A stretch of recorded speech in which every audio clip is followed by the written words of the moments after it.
How are things, man? Whoa, you're doing some acting these days? Is that what was going on a couple weeks ago? Is that what you said? Yeah, we were shooting there's a new movie coming out from Marvel. I think it is, or I know it is. You're in a Craven the Marvel movie? I know about that. I was just doing some promotion to for the launch of it. Okay. All right, well, that's Nothing, cool. nothing serious. Still sounds pretty fun, yeah? Yeah, it's fun. It's fun. Yeah. Right on, man. Well, I Oh, appreciate you you? taking the time, to chat with me here, and especially for, looking at this project here into Rousimar Palhares' career. Of course, a great highlight for you on your resume, man. So, yeah, I appreciate you, chatting about it. Yeah, appreciate it. It's fun.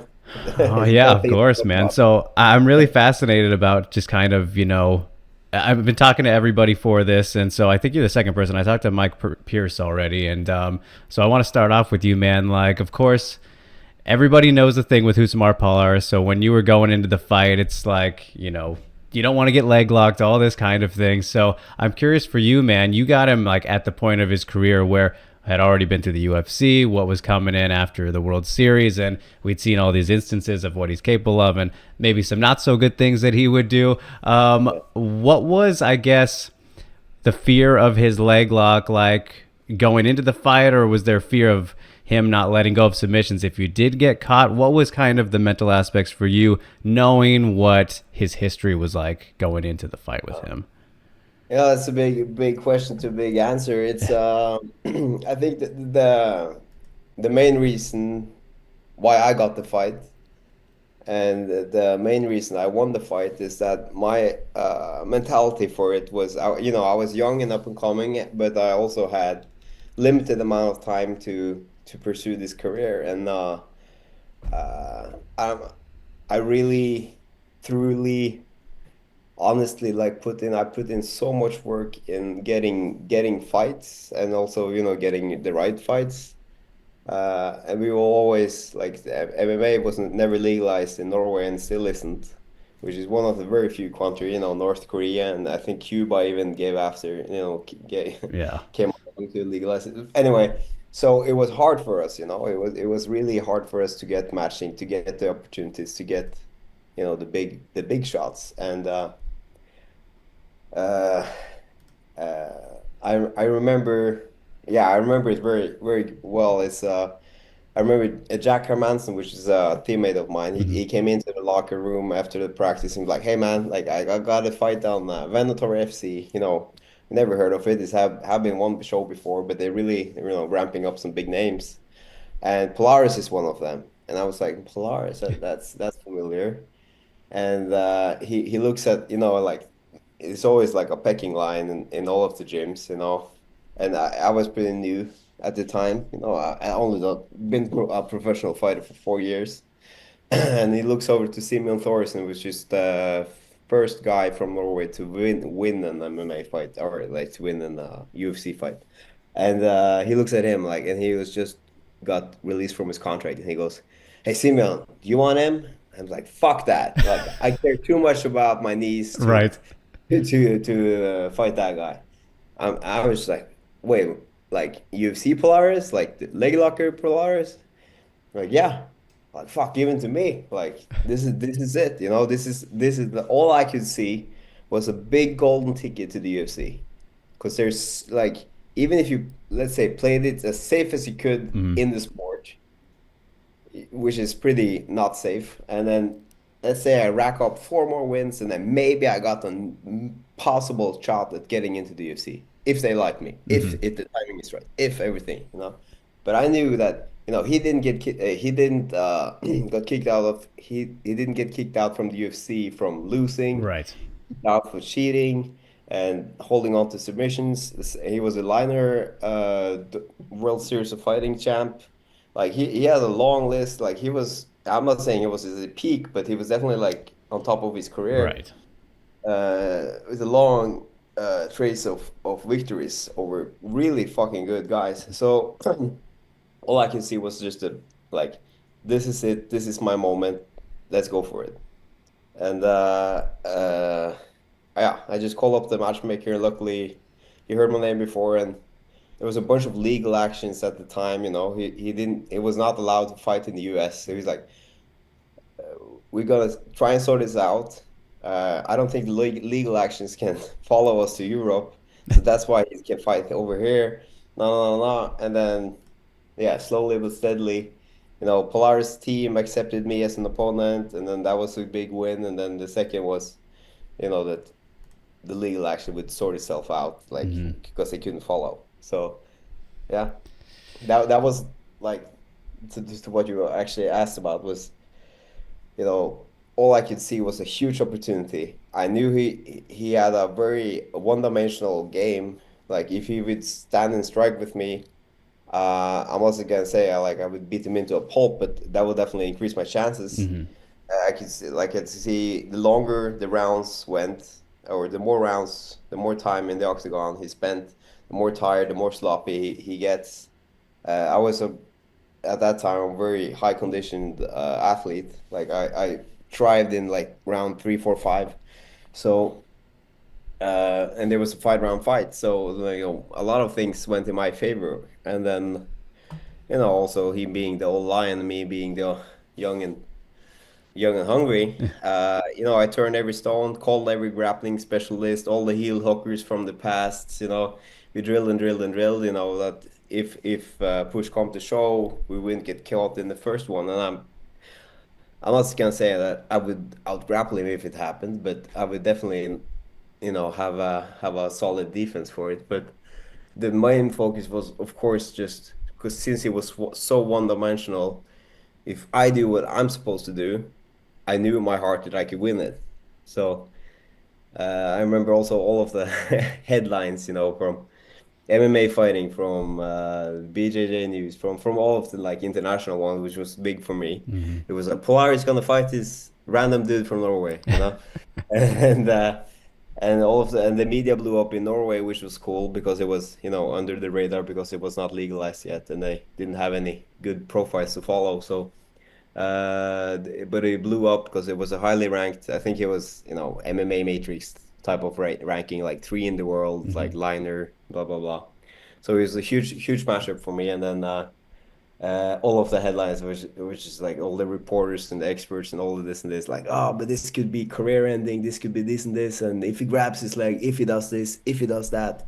And then I remember he wasn't even a fight manager, but my manager at the time, he goes like, well, what if Emil just punches him in the face and he lays down and unconscious? Like that was kind of what happened. Yeah. That was a funny punchline. Yeah, seriously, man. Crazy times for sure. And I mean, were you surprised by how quick it was? I mean, it really just took that one shot once he shot in on you and he was done. Were you surprised by that in the moment? Yeah. Yeah, kind of. I always had like a lot of aggression coming in, maybe too much. I'm not an aggressive guy, but I feel like this just comes out when you fight, and some people need to rile up their aggressivity. They get too passive, blah blah blah. I always wanted to be a fighter, which I myself would enjoy watching. Yes. So that was pushing pace and doing crazy stuff. But the game plan was really to drag it into the later rounds because we could see he get really sloppy, and he's a fucking tank. So Mhm. he carries a lot of muscle, which just carries a lot of oxygen, and which will sour up if you push the pace. And then it was just like a momentarily glimpse. I remember I like just like technical, like I managed to frame his shoulder when he shoots in. I remember just like a little window, and I could, yeah, it just went my way. So it was just like a moment of opportunity, which I took instead of like just all defense, all defense. I would, yeah, just unleash. And once I felt him slip, with I think it was some elbows to the Templar, Mhm. and then yeah, I felt him slip, and I was just okay, this is it. And then we unleash everything we had. So that was an intense 40 seconds. Yes, yes, it was. And you mentioned kind of the golden ticket, moment and thought there with it. I'm curious though, was there like anybody around you because of, you know, his past and not letting go of submissions, that were there people telling you not to take it just for your own like safety concerns or anything like that? No, I think the people close to me that understood what we did, which Yeah. is not everyone, they would of course understand that that this is what I wanted. This is my shot. This is my opportunity for this in this crazy game. So I wouldn't say like I honestly think that everyone believed like close in the team and like my nearest people and all that stuff. So like everyone believed that it was possible. Nobody wanted me to end my career in a heel hook, but we also knew that that could be like that could be Yeah. an outcome. So we didn't rule it out, of course, but we honestly believed. I know that a lot of people that didn't know me was highly against it, somehow uh, for my own safety, Right. for the level differences at the time, like just on paper. So there was a bunch of naysayers, if you said, but And yeah, we believed. yeah, yeah, got it done. It worked out, man, for sure. So, I mean, aside from those controversies with his, submission game, he also had a history of steroids. So I'm curious, like, Yeah. was that a concern going in at all either? I mean, like if you fight a dirty fighter, you fight a dirty fighter, Yeah. and to be honest, like the anti-doping regime or whatever this outside of the UFC is pretty much garbage. Right.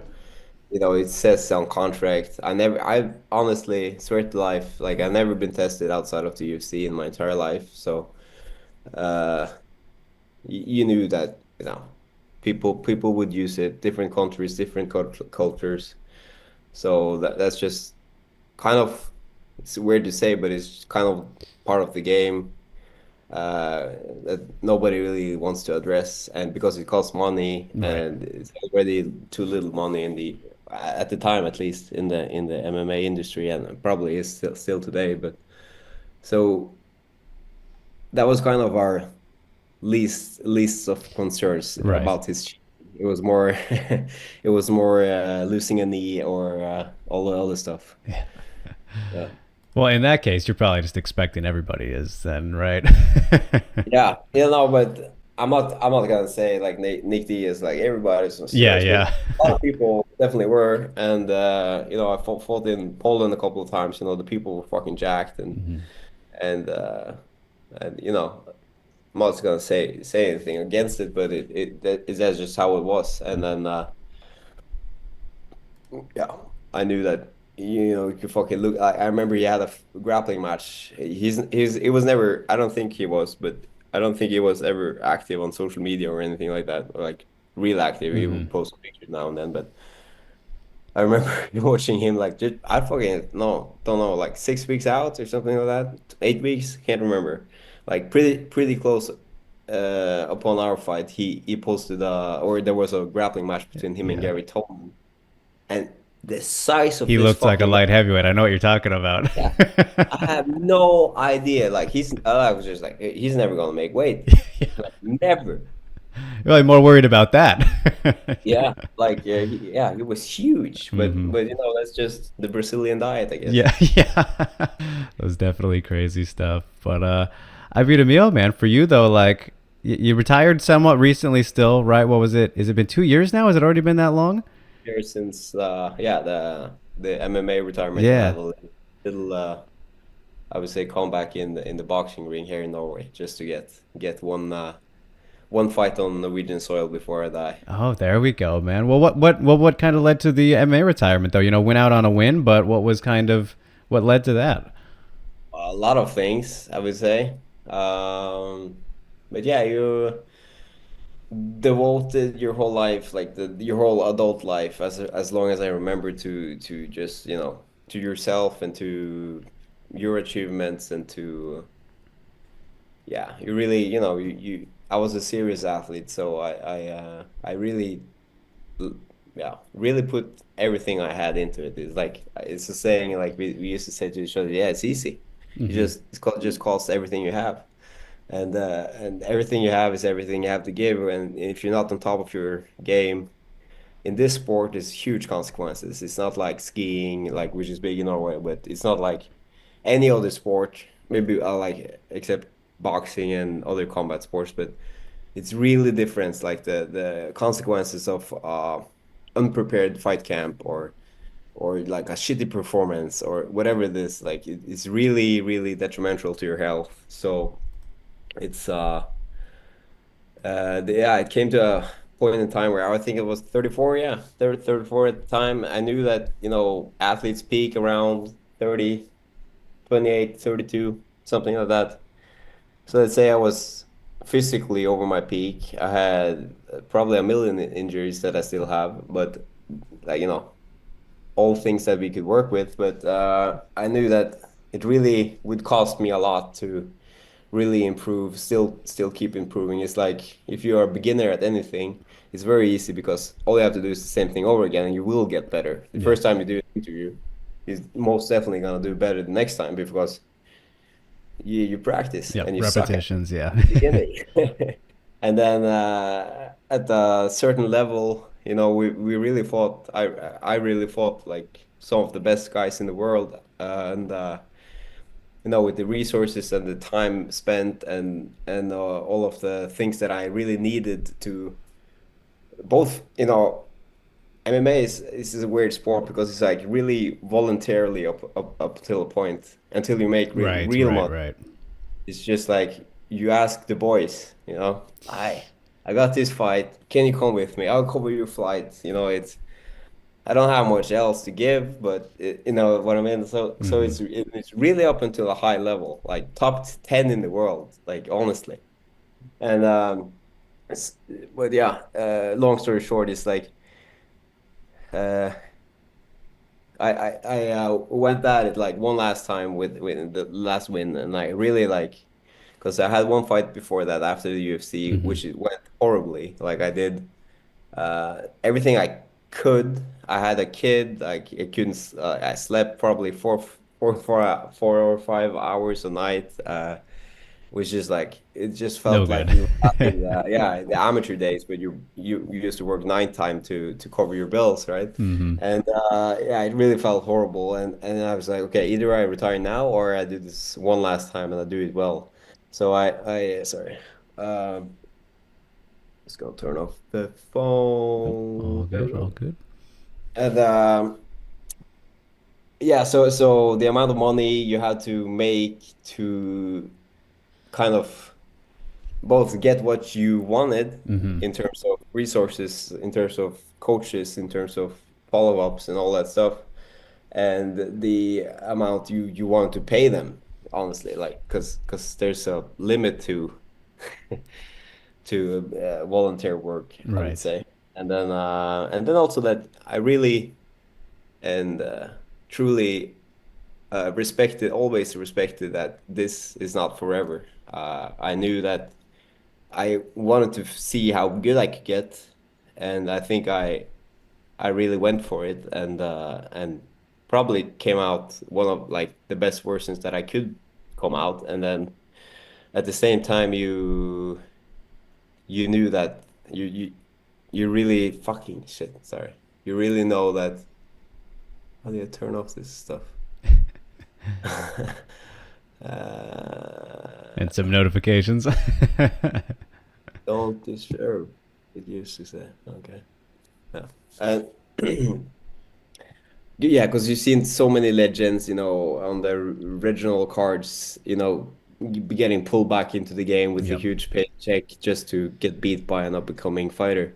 And you really don't want to end up like one of those guys. And yeah, so I felt like I been around the block, if you say. Like my biggest dream was to fight in the UFC. I did that. I got on one of the main cards in a numbered events with Bruce Buffer, Dana White, Joe Rogan, and even Mike Goldberg at the time. So I really had like my child, let's say like a child dream come true, and I was really happy about it. Like I was really grateful for all the people I met on my journey, and I knew that there's not so many things you can really get good at in life. So if I were to change courses, I would have to do it now. Mm.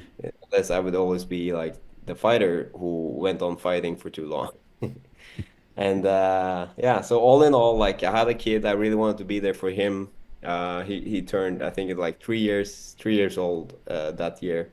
So I gave myself like 2 years from when he was zero, from when he was born, to really go for it and see if I could make something more out of my career. And if I were to pursue it, I would have to, I'm not gonna say let him go, but I would not be a very, what do you say? I wouldn't be there so much. Yes, yeah. So yeah, all in all, like just a bunch of shit, honestly, that led to it, and it felt like a good decision also. So which is also means that it was Yeah. a good decision. But yeah, it really costs everything you have, and it's a very unforgiving sport. At the same time, you have to love it for what it is, and yeah, I'm just happy about it. But yeah, of course, you miss the moments, Right. everybody else does.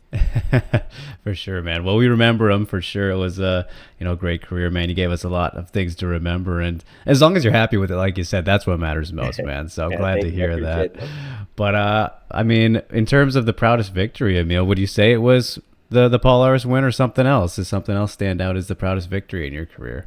Yeah, definitely 1 out of 2. There was that one and the UFC debut. Hmm.